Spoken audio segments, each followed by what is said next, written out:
안녕하십니까, 이미정 권사입니다. 네, 오늘은 전도서 7장을 들어갈 차례입니다. 앞에서는 솔로몬이 지혜도 소용이 없다. 지혜자와 우매자도 별 차이가 없다. 이런 관점에서 이야기를 했는데 7장에서는 지혜롭게 살라는 권면을 하고 있어요. 왜 앞뒤가 다르냐면 이 7장에서 지혜롭게 살라는 것은 하나님이 주신 지혜로 살라고 이야기하는 거예요. 그 인간의 지혜는 결국은 헛되고 허무한 것이지만 하나님이 주신 지혜는 인간 인생을 보람되고 참 행복을 누리게 살 수 있는 그런 지혜라고 이야기하고 있는 장입니다. 전도서 7장 1절은 제가 지금 개역 한글로 여기 올려놨는데 아름다운 이름이 보배로운 기름보다 낫고 라는 표현으로 되어 있어요. 근데 지금 개역 개정에서는 좋은 이름이 좋은 기름보다 낫고 이렇게 되어 있거든요. 좀 개역 한글이 훨씬 더 좀 시적인 표현인 것 같기는 해요.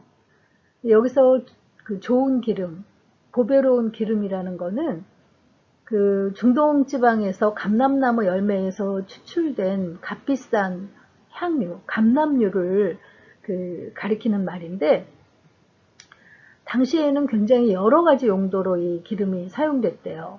건조한 피부에 사용하는 의약품으로 사용되기도 했고, 호화로운 연회나 귀한 방문객을 환영하는 데 쓰이기도 했고, 무엇보다도 성전의 등불을 밝히는데 쓰이기도 했고, 또 여성들의 화장품, 또 일륜지 대사 중에 하나인 장사 지낼 때 사용돼서 고인에 대한 마지막 예우를 표하는데 쓰이기도 했습니다.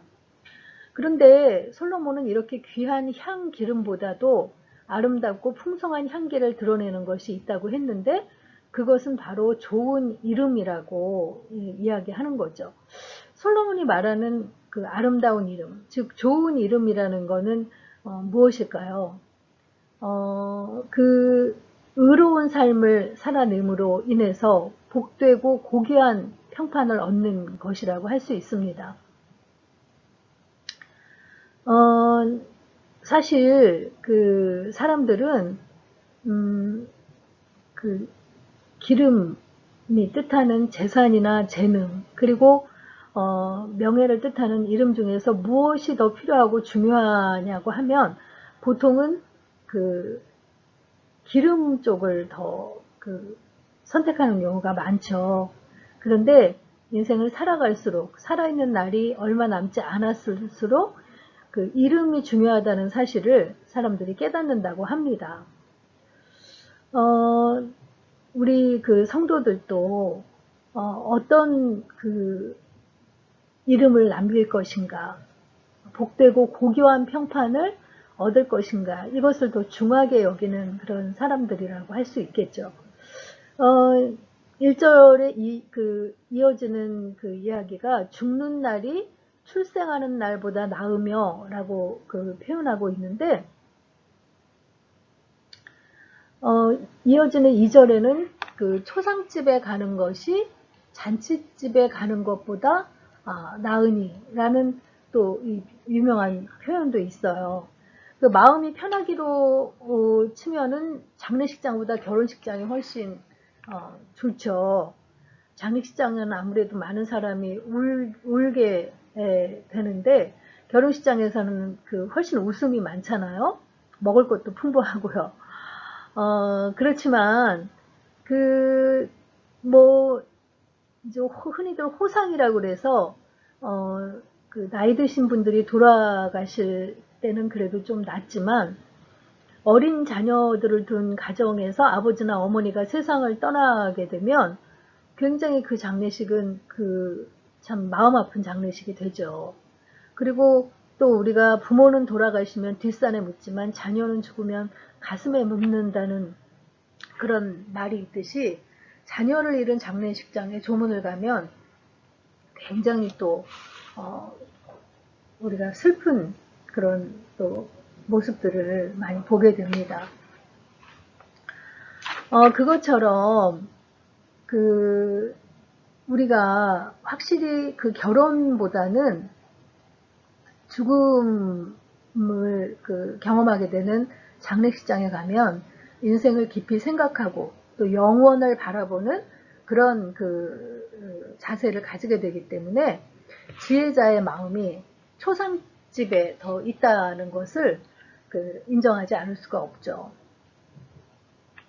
그리고 또 슬픔이 웃음보다 나음은 얼굴에 근심하는 것이 마음에 유익하기 때문이라 하면서 솔로몬은 우리가 기쁜 것도 또 희락을 누리는 것도 굉장히 중요하지만 때로는 우리가 이렇게 진지한 태도로 지내게 되는 것이 우리에게 유익이 있다는 것을 표현하고 있는 것을 알 수 있습니다.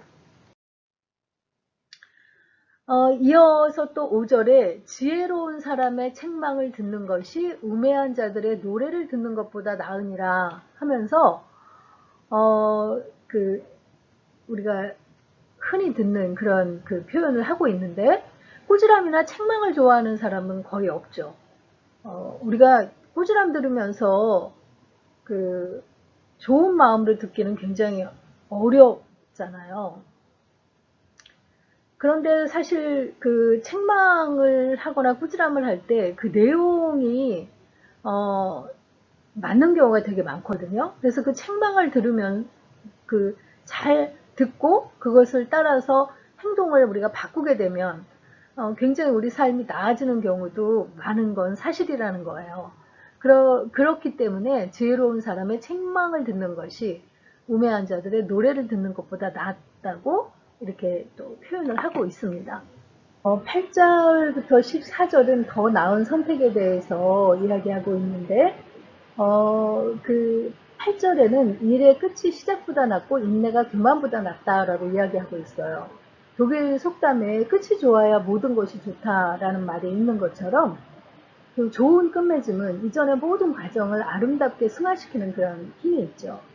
그리고 잘 참는 마음이 교만한 마음보다 낫다는 거는 말할 필요가 없죠. 교만은 하나님이 가장 싫어하시는 것이니까요.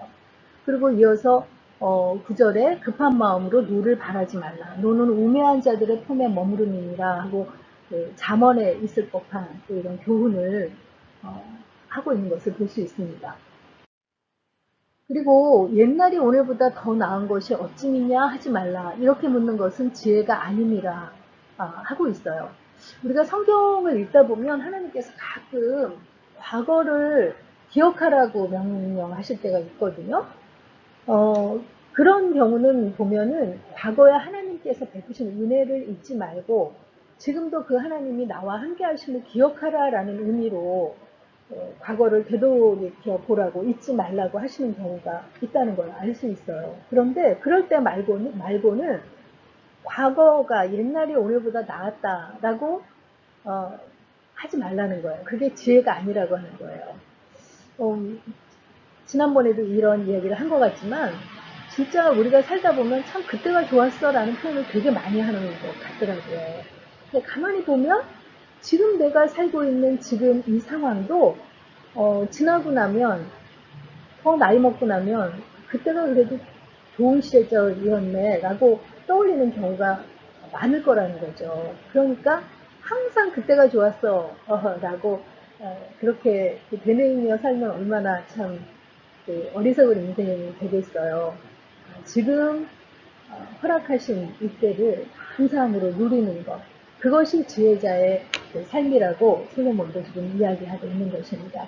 그리고 12절에 보면 지혜에 관한 지식이 더 유익함은 그 지혜에 있는 자를 살리기 때문이라 하고, 지혜가 때로는 굉장히 위급한 상황에서도 생명을 살리는 그런 역할을 하기도 하잖아요.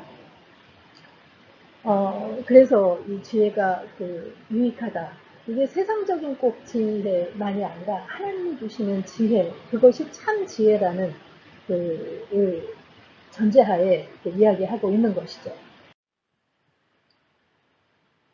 하나님께서 행하시는 일을 보라. 하나님께서 곱게 하신 것을 누가 능히 곱게 하겠느냐 하면서 하나님께서 행하시는 일이 언제나 참 옳고 또 그 힘있는 일이라는 그 표현을 하고요. 14절은 너무나 유명한 말이죠. 형통한 날에는 기뻐하고 공고한 날에는 되돌아보아라. 이 두 가지를 하나님이 병행하게 하사 사람이 그의 장래일을 능히 헤아려 알지 못하게 하셨느니라 라는 표현을 하고 있어요. 하나님께서는 우리 삶의 형통한 날과 공고한 날을 함께 두셨다고 말씀하고 있는 거죠. 하나님께서 그럴 힘이 없으셔서 좋은 날만 허락하시지 못하는 게 아니라, 또 우리를 외면하셨기 때문이 아니라 오히려 정반대의 이유로 그렇게 하신다는 거예요. 우리가 사실 우리의 미래를 안다면 우리가 더 바르게, 더 신실하게, 의미 있게 살 수 있을까요? 때로는 그 미래를 모르기 때문에 우리가 더 하나님을 의지하고 바르게 살아가려고 애쓰는 그런 어떤 이치를 우리가 깨닫게 되는데, 그 형통한 날과 공고한 날을 하나님이 병행하게 하심으로써 그 장래일을 능히 우리가 헤아리지 못하고, 그러니까 헤아리지 못하기 때문에 늘 최선을 다해서 살아야 하는 이런 인생을 허락하셨다는 거죠. 사실 우리가 언제 어떻게 될 거라는 것을 안다면 그 인생이 얼마나 재미없겠어요. 그렇기 때문에 하나님께서 이 두 가지를 병행하게 하셨으니까 아까 또 이야기한 걸 같은 맥락이겠죠. 형통한 날에는 기뻐하고 공고한 날에는 과거에 하나님이 베푸셨던 은혜를 되새기면서 지금도 그 하나님이 함께 하신다는 것을 기억하며 그렇게 사는 것이 다른 자세라는 이야기를 하고 있는 것입니다. 그래서 너는 이것도 잡으며 저것에서도 내 손을 놓지 않는 것이 좋으니 하나님을 경외하는 자는 이 모든 일에서 벗어날 것임이니라 하면서 하나님을 경외하는 것만이 삶 속에서 가장 중요한 놓치지 말아야 할 것이라고 지금 표현하고 있습니다. 그러면서 결론적으로 내가 깨달은 것은 오직 이것이라. 곧 하나님은 사람을 정직하게 지으셨으나 사람이 많은 꾀들을 낸 것이라 하면서 하나님께서 주신 하나님께서 원래 사람을 창조하기에는 정직하게 하나님이 지으셨지만 사람들이 결국 죄를 범한 이후로 언제나 여러 길을 생각하고 꾀를 내고 그런 잘못된 길을 우리가 가게 된다는 것을 표현하고 있는 거죠. 하나님께서 그것이 아니라고 말씀하셔도 우리는 그것이 더 낫겠다고 때로 우기기도 하고 그렇게 꾀를 내고는 결국 좌충수에 빠지게 되기도 하는데, 지나고 나서 돌아보면 언제나 하나님의 길이 더 옳았다는 것을 인정하지 않을 수 없는 그런 경험들을 우리가 하게 됩니다.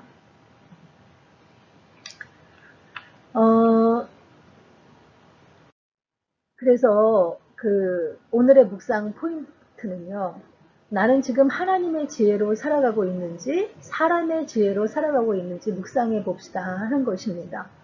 우리도 늘 지혜를 추구하면서 살지만 하나님의 관점에서 하나님이 주시는 그 지혜로 인생을 살아가는 것, 그것이 우리에게 있어서 가장 중요한 것이라는 것을 한 번 더 또 묵상해 보셨으면 좋겠습니다. 전도서 7장 읽고 마치도록 하겠습니다. 7장. 좋은 이름이 좋은 기름보다 낫고 죽는 날이 출생하는 날보다 나으며 초상집에 가는 것이 잔치집에 가는 것보다 나으니 모든 사람의 끝이 이와 같이 됨이라. 산자는 이것을 그의 마음에 둘지어다. 슬픔이 웃음보다 나음은 얼굴에 근심하는 것이 마음에 유익하기 때문이니라. 지혜자의 마음은 초상집에 있으되 우매한 자의 마음은 혼인집에 있느니라. 지혜로운 사람의 책망을 듣는 것이 우매한 자들의 노래를 듣는 것보다 나으니라. 우매한 자들의 웃음소리는 손밑에서 가시나무가 타는 소리 같으니 이것도 헛되니라.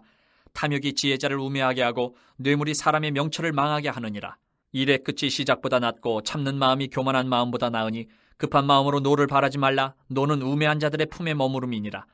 옛날이 오늘보다 나은 것이 어찌미냐 하지 말라. 이렇게 묻는 것은 지혜가 아니니라. 지혜는 유산같이 아름답고 햇빛을 보는 자에게 유익이 되도다. 지혜의 그늘 아래에 있음은 돈의 그늘 아래에 있음과 같으나 지혜에 관한 지식이 더 유익함은 지혜가 그 지혜에 있는 자를 살리기 때문이니라. 하나님께서 행하시는 일을 보라. 하나님께서 굳게 하신 것을 누가 능히 곧게 하겠느냐. 형통한 날에는 기뻐하고 곤고한 날에는 되돌아보아라. 이 두 가지를 하나님이 병행하게 하사 사람이 그의 장래 일을 능히 헤아려 알지 못하게 하셨느니라. 내 허무한 날을 사는 동안 내가 그 모든 일을 살펴보았더니 자기의 의로움에도 불구하고 멸망하는 의인이 있고 자기의 악행에도 불구하고 장수하는 악인이 있으니 지나치게 의인이 되지도 말며 지나치게 지혜자도 되지 말라. 어찌하여 스스로 패망하게 하겠느냐. 지나치게 악인이 되지도 말며 지나치게 우매한 자도 되지 말라. 어찌하여 기한 전에 죽으려고 하느냐. 너는 이것도 잡으며 저것에서도 내 손을 놓지 아니하는 것이 좋으니 하나님을 경외하는 자는 이 모든 일에서 벗어날 것임이니라. 지혜가 지혜자를 성읍 가운데에 있는 10명의 권력자들보다 더 능력이 있게 하느니라. 선을 행하고 전혀 죄를 범하지 아니하는 의인은 세상에 없기 때문이로다. 또한 사람들이 하는 모든 말에 내 마음을 두지 말라. 그리하면 내 종이 너를 저주하는 것을 듣지 아니하리라. 너도 가끔 사람을 저주하였다는 것을 내 마음도 알고 있느니라. 내가 이 모든 것을 지혜로 시험하며 스스로 이르기를 내가 지혜자가 되리라 하였으나 지혜가 나를 멀리하였도다. 이미 있는 것은 멀고 또 깊고 깊도다. 누가 능히 통달하랴.